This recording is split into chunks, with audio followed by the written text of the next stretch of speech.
Estamos en el último empujón del primer día de Ekoparty 2025. Queremos agradecer a todos los que nos están acompañando del otro lado de YouTube. Twitch tuvo sus cositas, pero mañana estaremos en Twitch. Ekoparty está siendo, bueno, un gran momento de encontrarme con muchos amigos, de vernos con gente. Hay muchos abrazos, muchos saludos y muy buenas charlas. Y hoy vamos a estar cerrando en esta última entrevista con nada más y nada menos que el Dr. Asher o Nestori. Welcome, Nestori, to Buenos Aires. Welcome to Ekoparty. You just given your lecture at the main track. Relax? Yep.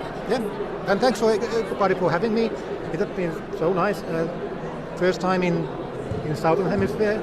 Also like a first time, obviously, in Argentina. So yeah, I like that. I have a lot of friends in Finland and other parts of Europe who said that you need to go there if you have a chance, and that's why I'm here. And here you are. Yes. I was afraid while watching your Twitter feed that a plane that you were boarding in travels to Argentina had some missing panels. Yeah, so it was so weird. So in Finland we are like very maybe too careful about things. So Finnair, which is our like national air. Yeah. So they washed the seat covers with water that was not allowed by the manufacturer. So they had to ground those and change them. But then in this Iberia.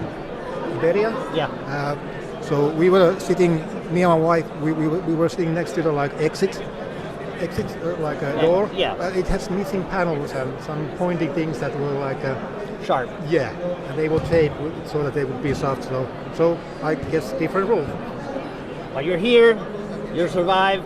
But yes. Yeah, shame on them for at least not allowing you with your nail clipper. But then you go to a quite unsafety aircraft. Yeah, but we are here. That's the main thing. Yes. So for if you're just tuning in, Nestori is also the creator of AA Internals, which is a set of tools that I happen to use a lot, especially for domain enumeration of Azure tenants. But you have also built a set of scripts that can help leverage a lot of information that most people don't see it or they don't know they're there, and which takes me to the first question, which is anyone who has seen a little bit of Azure has realized it is super complex, and part of your work it's around the use and abuse of these services. Can you tell me what's your perspective around the tooling and the problems that you see in Azure, or how those can be abused and not fixed? Yeah, so interesting question, and the answer might be quite long actually, but we'll see. So first of all, my stance to publishing my tool is that there are bad guys there who knows the same vulnerabilities that researchers have found, and they are using them actively. Mm-hmm. But you as a defender, how can you know what against you are defending? Of course. And how you can detect that? Mm-hmm. So that's like me and others, we are publishing tools that you can do that safely. So my toolkit is using the same, what we call TTPs, mm-hmm. and the threat actors are using, so you can test those safely in your own environment.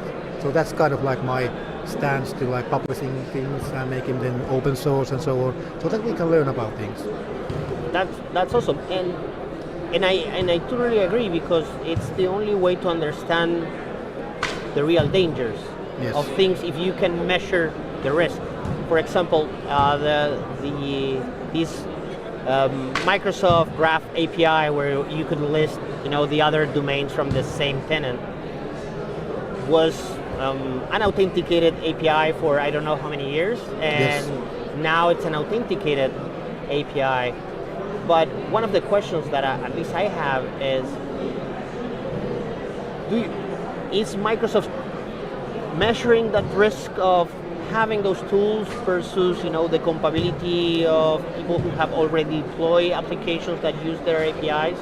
because instead of a deployed product, it's something that they manage and monitor versus a software that I can host myself. Yeah, well, I don't know anything about do we do that or not.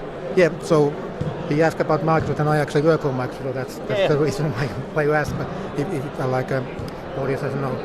But let's go back to that. It's the challenge, I suppose. Yeah, I think so, yes. But let's go back to the tool you mentioned about this authenticated API. So actually, story goes like this: so I have published like a couple of years a tool in online where you can just type in your domain, and based on that domain, it shows all the openly available information. Yeah, OSINT. Yeah, I think it's called. And I used an API that was called Exchange Online Auto Discover. Mm-hmm. So basically, when you call that with any domain that was registered to that tenant, it showed all the domains. But now that doesn't do that anymore. Okay. Mm-hmm. There are other APIs. I haven't told which API my tool is now using. But why it's authenticated, my tool, is because I noticed that threat actors were abusing that service. I see. So they made like thousands of requests per minute to scan the whole internet, basically. Like all the domains. To understand the attack surface of a specific tenant. Yes, and that's not the purpose of my tool, so I put that behind authentication. So now I at least know who is doing that. Yeah, but the traffic went down like to percent of percent. Okay. So it used to be like 1,000 per hour, now it's 1,000 per week or something like that. So it still works for the original purpose, so that whoever is using like Entra or Azure, you can check what information is available about you, so that you can know again that what to protect against. But now the threat actors can do that to run the automation. That's the race, Yes. And I think that one of the biggest challenges in cybersecurity has been disclosing and sharing, knowing that people with different motives are going to use it and abuse it as well. But at the same time, the challenge is what happens if the users, not the threat actors, don't see the risk. Yes. And I think part of our work and part of your presentations are around showcasing the risk so people can take the decisive measures to protect themselves. Yes, exactly, yes. Like in my talk earlier, I think you can see that also in the screen. Exactly. Like I show that, what if like you're not using TPM, and if you are allowing your users to have like admin permissions on their laptop, so what risk is there? So I demonstrate that. People understand, okay, yes, that's correct, I can do that, yeah. So the demos, I like those, they are live demos, but they are also dangerous. Like I gave almost the same talk last month in Belgium in a conference, but I used Wi-Fi. Using Wi-Fi in a hacker conference, not a good idea. So but my demos didn't work. So I couldn't show them. So, but yeah. But this was not the case for today. No. Here we have like dedicated network for that, so everything worked fine. Yeah. That's awesome. I think especially people our age has. Our age. I'm old. You are not. Well, thank you. I only have longer hair, but that's about it. But I think we grew maybe in the same moment that demos were important, especially because or at least I grew in an area where cybersecurity was more about the fear than the actual problem. So people would say, no, don't do this, don't do that, and people would disbelieve those warnings. Like the best example that I can give you is pen testing. Yes. The only reason you would hire me to show you a problem you have is because you don't believe in the warning someone else is giving you. Correct, so it's yes. Demos are a way, at least, that everyone can sink in and say, oh, what he's saying, this is the result, this is the impact. Do you think we still need to do this same dogma of showcasing, I can hit you and this is the problem, or you think eventually people will start believing in researchers and saying like, okay, I don't need to do all this investment over just to fix these problems? Yeah, well, before I started to work for cybersecurity like for a living, So I did that as a hobby, and I was working as a CIO for 8 cities surrounding my hometown. And when I was doing that job, the best thing that happened to me was that I was attending in a course provided by a local University of Applied Sciences, and it was about cybersecurity. And when I was sitting there in a class with the young guys, and we were like hacking into webcams and that kind of things, like it was very good training. So it was kind of eye-opener for me that, holy shit, is this really like this easy, or this is happening all the time?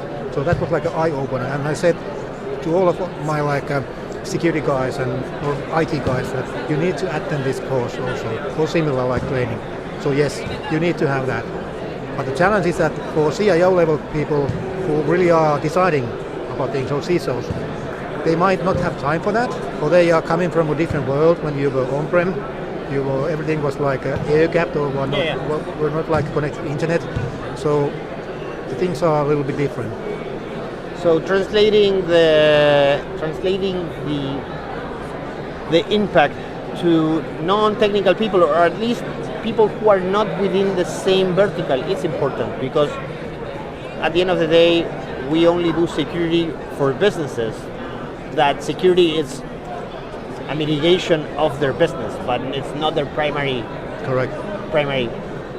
And also, like the thing is that when you think about security in general, you need to protect against the real threats that are like targeting your organization. So you don't need to like protect against everything. Of course. Yeah. So good thing is to start is like go to my tray, like attack, and then you like list your like your own organization, like your like type of organization or whatever business you are running, and then you can have like examples that who are attacking against you. So is it like nation state actors? Like my personal company, well, I don't have that anymore, but no nation state actors would try to attack that. There's no reason for that. But maybe more like script kiddies that who are running script against all the tenants in the world and try to get in and so on. So that's also like a very hard thing to decide that what should I protect against. Yeah, and you only have a limited set of resources, correct, time to pitch your organization around those threat models, right? It's not the same to protect against a nation state than a set of kids or somebody that got a set of credentials from an info stealer. Yes. Yeah. Your lecture, and since I'm here, I couldn't see it, but I briefly saw small bits. You mentioned this idea that classic attacks can be abused in a more powerful way with the abuse of entry IDs, without the use of second factor, without the use of TPMs. Do you see that evolution in threat actors trying to, be as advanced, or they're still not yet there? To rephrase it, have you seen those style of attacks in the wild, or you're starting to see the rise of them? Yeah, well, last year, we are publishing this digital defense report once a year. I mean, Microsoft publishing.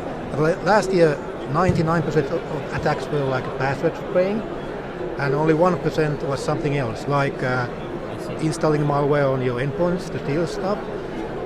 We published the same report last week, and now it was 97%, and 3% was something else, and actually 2.5% is now stealing tokens using malware.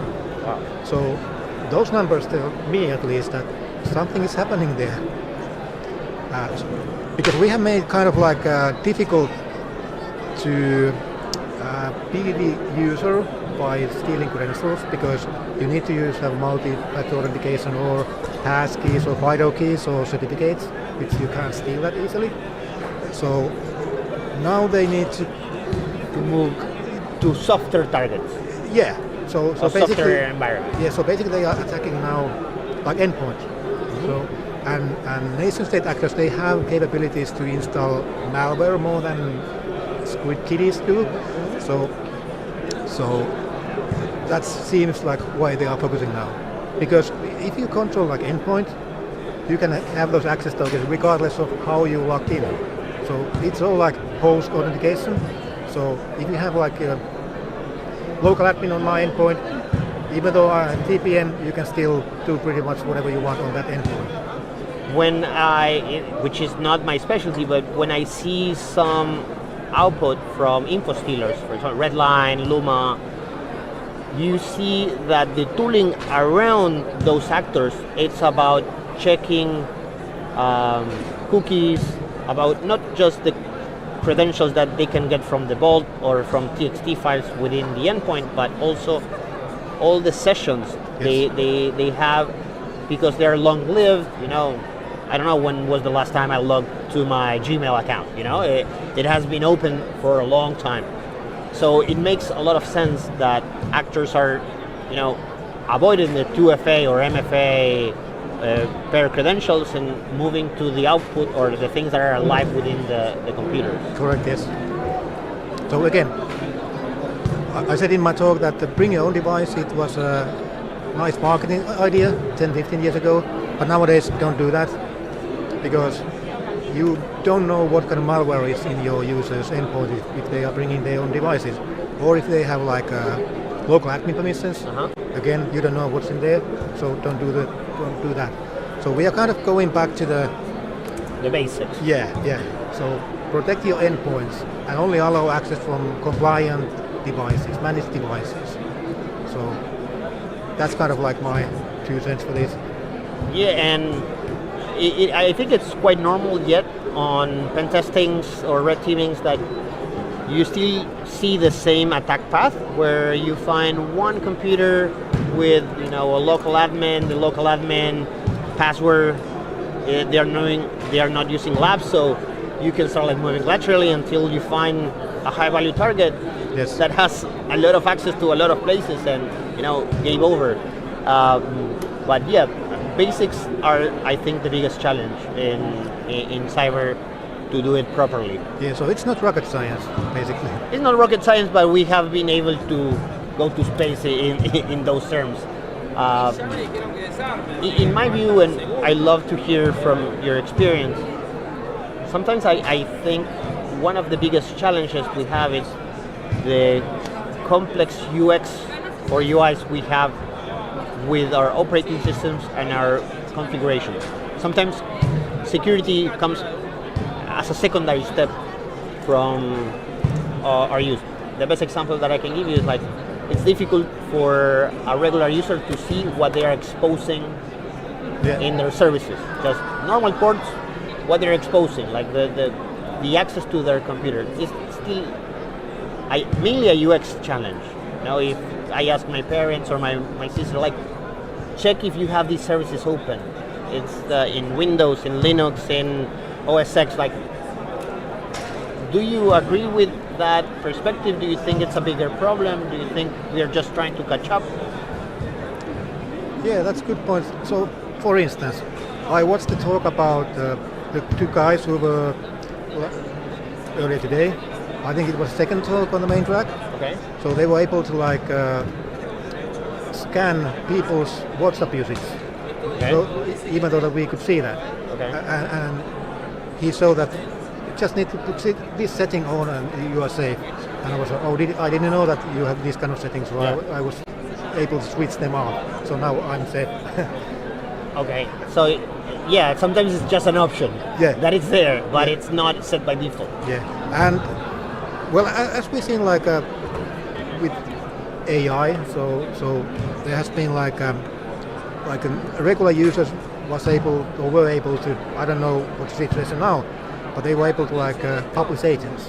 And there was an interesting talk in Black Hat last year, that what all kind of stuff they were actually exposing. So they found there were Fortune 500 organizations who were publishing an agent that you could ask that what's your salary, and you could tell that but he told me to get my salary, so you could actually get salaries of every people in the organization, and that was publicly open to the internet. But the user who was doing that didn't know that. But for past 2 years or so, we have had this security first initiative. So basically, we at least try to be like secure by default and so on. So hopefully, whenever we are publishing new stuff, they are secure by default. No, I think in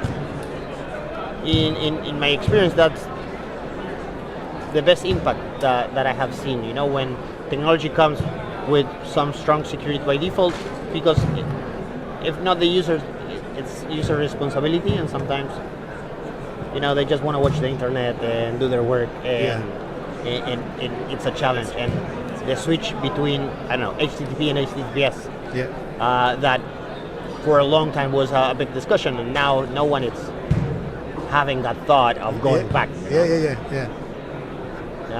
But there was a big time that everything was on clear text. I remember that. And thank God I didn't understand that at that point. But I'm always amazed with your work, and Azure, it's not something that I happen to see most of the time, but when I have it, I end up with your set of resources, which I find super useful, and I think those initiatives help bring visibility, at least to professionals like myself. And nothing, I just wanted to congratulate for that work, because I know it's not easy to keep up with that system, that documentation, and it's a lot of work. Yeah, and before I joined Microsoft, it's almost 2 years ago, so I was quite public. So I sent like reports, and if they came back as so-called by design, so that no fix, I published like blog posts or talks, and sometimes those got fixed. So I had kind of way to give external pressure. But nowadays, because I work inside, there's a lot of things happening, but the grand public doesn't know about that. So, of course. So I have a better impact now, even though it doesn't necessarily show out. But I like that. It's nice to see that you have been pushing some new features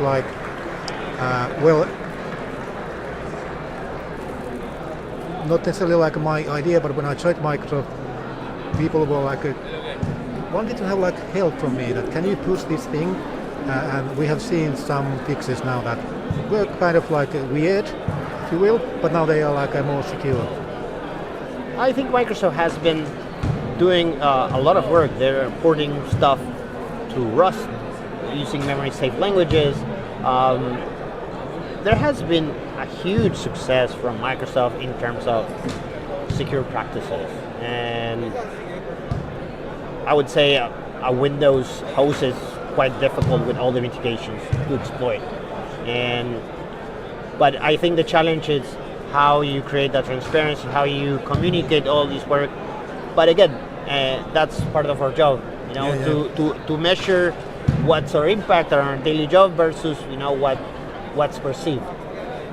Yeah, and for endpoints, so biggest thing that you can, most important thing that you can do is to patch things. And one of the reasons one of the things that most people doesn't understand, that whenever you are publishing a patch or fix to something, threat actors are getting the old file and the new file, and they are comparing what's different there. Patch different. Yeah, and there they will find, okay, there's a vulnerability. So they are quite, it's not like a 0-day attacks, but more like one day attacks. So that whenever fix is published, it's it's open to everybody, if you know what you're doing. So and then you can exploit that. But thanks to some of the mitigations, it's more expensive to exploit those bugs. Even if they're easy to see those bugs, build a whole chain that can exploit leak memory, evade sandboxes, still hard. So, and that's a lot of work that it's not publicized as. Yeah, correct. I see security entering the marketing now. Like you can see in the release of Apple's iPhone or the next M5, they are starting to release,